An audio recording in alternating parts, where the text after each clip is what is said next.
She kissed me like always. Gentle, practiced, but her eyes weren't on me, they were locked on something else. A place she shouldn't have known existed. I built this empire on the assumption that people are predictable. Patterns can be traced. Intentions decrypted. Even love if you learn the right rhythm. Especially love. Natalie always kissed me at the door. A featherlight touch to the cheek, neither rushed nor lingering. It was muscle memory. Like the way she placed her keys in the same tray or how she hummed under her breath when reading contracts. Repetition is a language. I studied it like scripture. But yesterday the kiss came and something slipped. No, not slipped. Tilted. Her lips met mine, warm and practiced, but her eyes weren't looking at me. Not the me she married. Not the me in front of her. They were fixed on the molding behind me, a fraction of an inch too high, too precise. And then it hit me. Camera 3B. Hidden. Unlisted. Designed for redundancy. A black dot behind the gilded trim. Undetectable unless you knew exactly where to look. She looked right at it. The moment passed in 3 seconds, maybe 4. But inside me, something shifted, not like a snap or a break, but a seismic ripple. The kind of tremor that doesn't collapse buildings, but fractures their foundations. If Natalie saw that camera, it meant she knew it was there. And if she knew it was there, then she knew I was watching. And if she knew I was watching, then this wasn't a crack in the mask. This was choreography. A performance. For me. Not a slip. Not a mistake. A decision. I stood there afterward holding her coat in my hand longer than necessary. It felt heavier than usual, as if it had absorbed some unspoken truth. She smiled like always, slipped off her heels, and asked if I wanted Thai or Italian tonight. I said Thai. I always say Thai. She nodded and disappeared down the hall. But I didn't move. I stayed rooted, the coat still clutched in my fist like it was part of the equation. And in my mind, a new calculation began. How did she find it? Was she searching for it? Or worse, did someone tell her? The man I used to be would have said nothing. Would have buried the doubt under loyalty, under love. But I'm not that man anymore. I know what happens when you let silence answer your questions. It erodes you. Natalie thinks I built this world to watch over others. She forgot one thing. I built it to protect myself. But now it's watching her. She started leaving her phone face down. But one night, I turned it over and saw her call log was blank. Not empty. Wiped. Natalie has always been careful. But there's a difference between being careful and being staged. Her caution has started to feel like blocking, the kind actors do during rehearsals. A precision that pretends to be casual. She places her phone face down now. Not urgently. Deliberately. As if protecting the screen from dust. Or eyes. I didn't notice it at first. That's the trick with slow changes, they hide inside what used to be normal. But then came the night I turned it over. Just a flick of the wrist, just curious enough to be dismissed. And there it was, a call log scrubbed clean. Not empty. Wiped. Even ghosts leave fingerprints. But this was clinical. Like a plate that had never been used, but had somehow been washed. When I asked, she didn't flinch. Dropped it in the sink, she said, voice steady. Twice. She said it with a kind of weary humor, like she wanted to believe the story herself. But I know what panic looks like in reverse. I've seen it in interrogation rooms and mirror-glassed boardrooms, men and women who prep their emotions before they're ever asked a question. It's not fear you see. It's a performance of fear. Natalie's gotten good at it. The laughter that leans too far forward. The way her fingertips brush mine with half a second of delay, like she's following stage directions. And worst of all, the way she anticipates me, not in the way lovers do, but the way spies do. I tested it. Casually mentioned a board meeting I never scheduled. She smiled and said, hope it goes well. I never said when it was. That's when it hit me, she wasn't responding to me. Not the man standing in front of her. She was talking to the version of me she'd built in her mind. The version that still believed her. The version who never flipped the phone. The version who saw empty call logs and thought, how odd, instead of how clean. She wasn't adapting to reality. She was maintaining a fiction. And I was supposed to be her silent co-star. Nodding, smiling, applauding from the dark while she played a faithful wife under artificial lighting. But here's the thing about rehearsals, they only work if the other actor sticks to the script. And that version of me? He doesn't exist anymore. I noticed it by accident, the corner of the briefcase. No embossed logo. That wasn't mine. Someone switched it. I built those briefcases the way I built this company, to resist interference. Red leather, carbon shield lining, biometric lock key to 3 genetic prints. There are only 5 in existence. All custom, all accounted for. Or so I thought. It wasn't a hunch. It was a detail. A single stitch wrong. Triple seam stitching was the signature, almost invisible unless you knew where to look. This one had single seams. Sloppy. Slightly warped near the hinge. Most people would have missed it. But I don't miss patterns. I live in them. Inside, everything appeared untouched, crisp bills stacked clean, authorization slips in proper order, even the false bottom compartment clicked open just right. But the logo was missing. The watermarked seal we emboss onto every bill transfer was gone. And the money, it felt too new. Money has texture. Where? Wait. These were theater props dressed in real denominations. Someone swapped the briefcase. And not to steal. No, this wasn't a heist. It was a test. A dry run. They wanted to see if they could breach the shell without tripping the wire. Not theft. Rehearsal. Just like Natalie. She used to fall asleep before me back when nights were quiet. Now she stays up late. With Douglas. Her brother, allegedly. Tax forms, property audits, late-night coffee, and Excel headaches. She says he's restructuring assets for their parents. A convenient story. I never gave her access to that division. But I never said she didn't have it either. And that's the danger with silence. It grants permission no one asked for. I watched her yesterday as she walked past my office. She didn't look inside. She didn't need to. She's playing a role, dutiful wife, helpful sister, unaware partner. But her shoes were new. Not fancy. Functional. Quiet. The kind you wear when you don't want your footsteps remembered. I see it now, the symmetry. The briefcase wasn't just about money. It was about trust. Touch it, match it, replace it. See if he notices. See what he does if he does. This is the game they're playing. Not to destroy me. To measure me. To know how long I'd take before cracking and if I'd make a sound. But I'm not going to stop them. Not yet. Let them think I'm still asleep. Let them believe I built this house and left the door unlocked. Let them think the wolf forgot how to bite. I left a single line in her journal, you dream of escape, but someone else wrote the map. She never mentioned it. But she stopped writing after that. She keeps a journal. Soft ivory leather. Ribbon bookmark frayed at the edges. A gift to herself, I think. It lives behind the third drawer of her vanity, tucked beneath a box of lipsticks and unused lavender sachets. She doesn't write about me. Not directly. Her entries drift between wine varietals, quotes from obscure films, half-hearted sketches of a future she pretends not to want. But then the ink changes. It slants. Letters tighten. As if the pen knew something she didn't. That's where I found him. Caleb. A name. One word. Circled, not crossed out. No context. No date. Just a name etched into the paper like a scar. She didn't hide it. She just paused. As if saying it out loud would summon him. I left her a message. Not a note. Not a confrontation. A whisper. Invisible ink. Heat sensitive. A trick I learned long ago, old school espionage made delicate. One line, placed halfway through the journal on a blank page, perfectly centered. You dream of escape, but someone else wrote the map. I didn't watch her find it. Didn't need to. Some things announced themselves in silence. 2 days later, the journal was in the trash. Pages torn. Leather spine split like something wounded. She didn't ask me about it. She didn't accuse. That was her answer. That ripping sound, that was the sound of knowing. She understood now. I wasn't reacting to her world. I was already inside it. In the drawers. In the margins. In the choreography she thought she performed alone. She wasn't journaling anymore. She was writing lines in a play I had already cast. And now? Now the curtains have begun to lower. The stage lights hum softer. She's in my theater. And I just dimmed the lights. Douglas said he'd been at his apartment all weekend. The motion logs said otherwise. He was in my office. For 11 minutes. With Caleb. Douglas was always the softest variable in the equation. Nervous energy wrapped in expensive wool. The kind of man who speaks in disclaimers, just so you know, I might be wrong, don't quote me. I gave him responsibility because Natalie trusted him. And I trusted how predictable he was under pressure.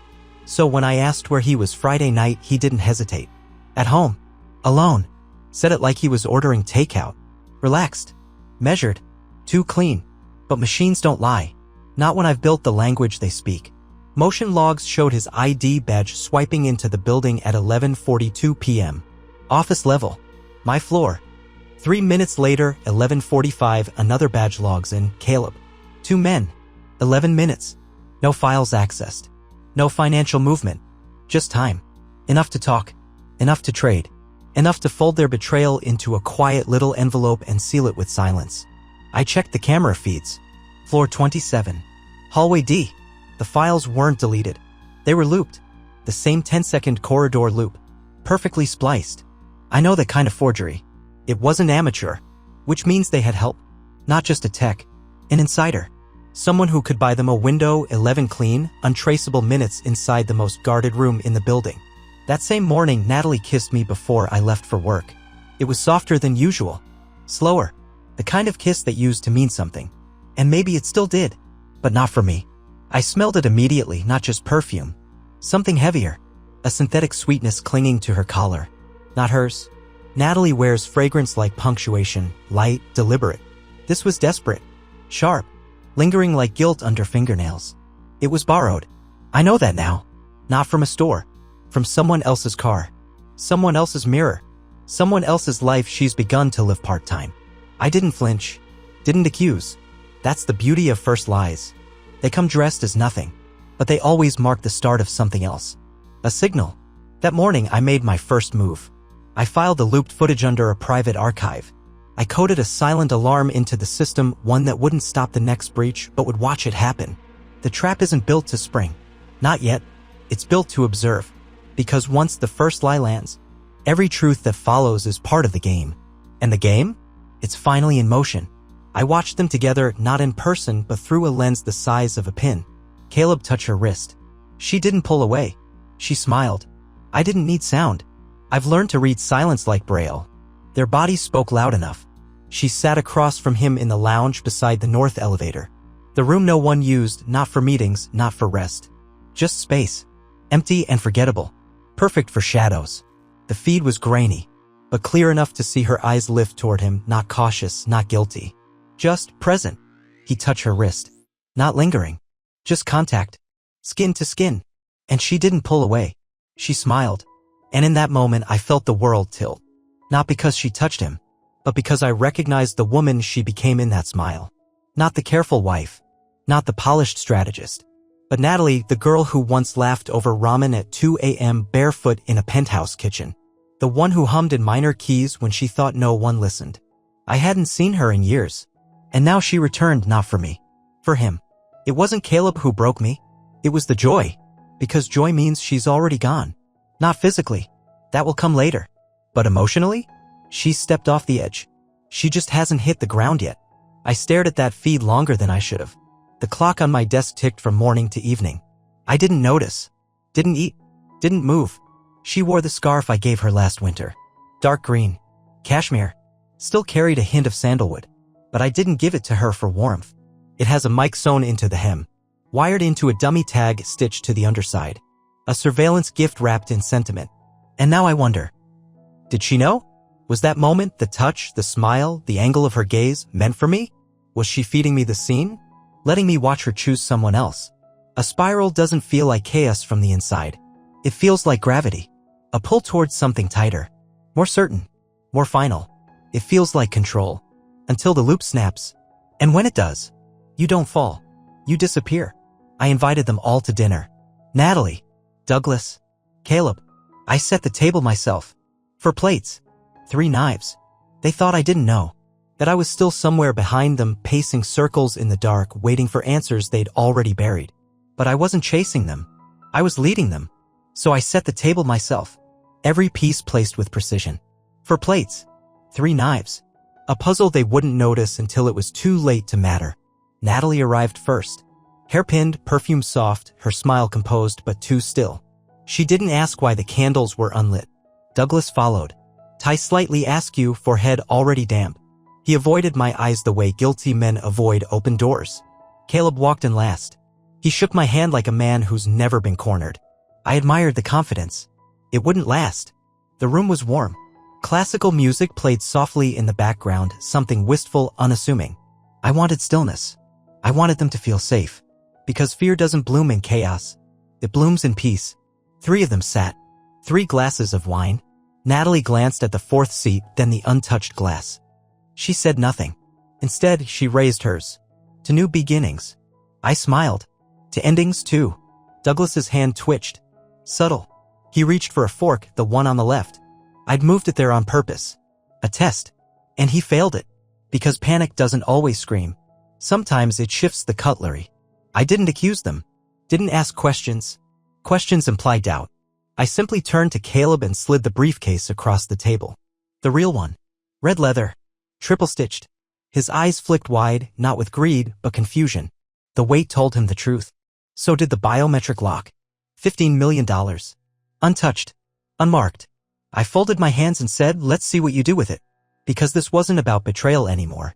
It wasn't about love or family or even justice. It was about obedience. Who they become when the game ends and the curtain doesn't fall. Whether Caleb opens that case and runs, or closes it, hands shaking, and asks what I want in return. Power isn't control. It's prediction. It's knowing exactly how fast someone's heart will beat. Before they realize it's racing. Caleb ran. Douglas cracked. And Natalie? She stayed. Not to confess, but to ask one question. When did you stop loving me? Caleb was gone within 24 hours. Private jet. Shell airports. Signal pings blinking across islands like dying stars. He thought the briefcase was real. He thought I gave him a choice. He didn't know it was tagged, weighted, and filled with nothing he could spend. Let him run. Because what follows him now isn't me. It's his own reflection, recorded, archived, and quietly handed to the ones he feared most. Douglas cracked by morning. He called. Said he was sorry. Said my name like it might still mean sanctuary. I didn't answer. He understood now. Silence is a sanctuary, but also a sentence. And Natalie? She didn't run. She didn't beg. She came back. Not in disguise. Not in defense. But with a single question. She stood in the middle of my office, no makeup, no ring, no armor. As if peeling back all performance would make her real again. Just tell me one thing, she said. Her voice didn't shake. I said nothing. Let the air stretch thin between us. When did you stop loving me? I could have offered her 1,000 endings. Told her it was the first lie. The changed perfume. The erased calls. The day she smiled at another man the way she once smiled at me. But that would have been a story. And this was truth. I never did, I said. I just loved how safe you made me feel. She didn't cry. Tears are for those who expect redemption. What came instead was something quieter. Understanding. That kind of pain doesn't bleed. It recognizes. I wasn't her husband anymore. Hadn't been for a long time. I was her mirror. And now? Now she saw herself the way I did. Cornered. Controlled. Caged. Not by me. By what she'd become to survive. Still, I let her leave. Not because I forgave her. I didn't. Not because I pitied her. I couldn't. But because I didn't need to keep her anymore. She could walk out that door. Change her number. Move cities. Rebuild herself from ashes if she wanted to. But she would never be free. Not really. Because once you see the mask, you can never wear it the same way again. The board asked if I'd lost control.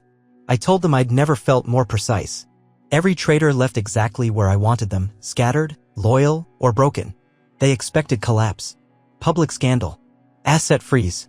A divorce scandal hot enough to burn through a brand. That's how stories like mine usually end. But I don't believe in collapse. I believe in redirection. While they whispered about impropriety and disloyalty, we posted our highest quarter to date. Shareholders praised decisive leadership. The press speculated. I said nothing. Because real power doesn't shout. It listens. Natalie moved out 3 weeks after checkmate. No police. No lawyers. No tears. Just absence. That was her last act of control, to vanish before I could ask her to. Caleb vanished further. No trace. But I know where he is. I planted the rumor myself, a luxury rehab on a cliffside in Greece. The kind of retreat that looks like recovery but feels like exile. Douglas? Maine. Consulting. A town so quiet even betrayal would echo. The board asked if I needed support. I told them I'd never felt more precise. Because none of this was noise. It was design. Every traitor placed like a piece in a study. One scattered. One loyal. One broken. And Natalie? I left her a gift. A journal. Ivory leather. Same brand. Same bookmark. But every page a heat reactive. Blank until touched. And when touched, every page reads the same. You're free now. I don't know if she writes in it. That part doesn't matter. Because the cameras I placed in her new apartment aren't for surveillance. They're symbols. Not lenses. Reminders. Freedom, after all, isn't the absence of control. It's the illusion of choice. She can decorate the walls. Change her name. Date strangers who don't know her tells. But the story? Our story? It ends when I say it does. And I haven't said it yet. I'm not watching to punish her. I'm watching so she remembers. She left the stage, yes, but the lights? They're still on. They think they escaped me. But I didn't build traps. I built mirrors. And now even in their silence, they carry me with them. They think they escaped. That they outlasted me. Outran me. But I was never chasing. Because this wasn't about punishment. It was about architecture. Control isn't weight. It isn't chains. It's alignment. Designing the angles of a life so precisely that even when they leave the room, they keep walking the hallway you built. Natalie teaches yoga now. A strange fit stillness never suited her. But she speaks in slow breaths and keeps her windows covered. She doesn't write anymore. Now she paints. Red. Always red. Douglas sends polite holiday texts, carefully neutral, always 2 sentences long. He's learned to keep everything digital scrubbed. No attachments. No signatures. A man who used to overshare now erases himself before he can be seen. And Caleb? He changes phones every 3 weeks. The tracker says Jakarta. Then Dubai. Then nowhere. He thinks unpredictability is freedom. It isn't. It's choreography. Because every move they make is a reaction. To me. To the version of themselves they became after I stopped speaking. They don't say my name. But they orbit it. Natalie wraps her hair in a bun the way I liked it. Douglas still uses the same cologne. Caleb orders his coffee black now. These are fragments. But they're mine. This is what real control is. Not presence.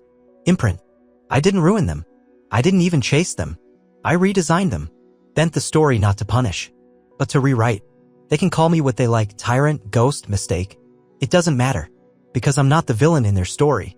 I'm the editor. And this new draft? It's quieter. Cleaner. Mine.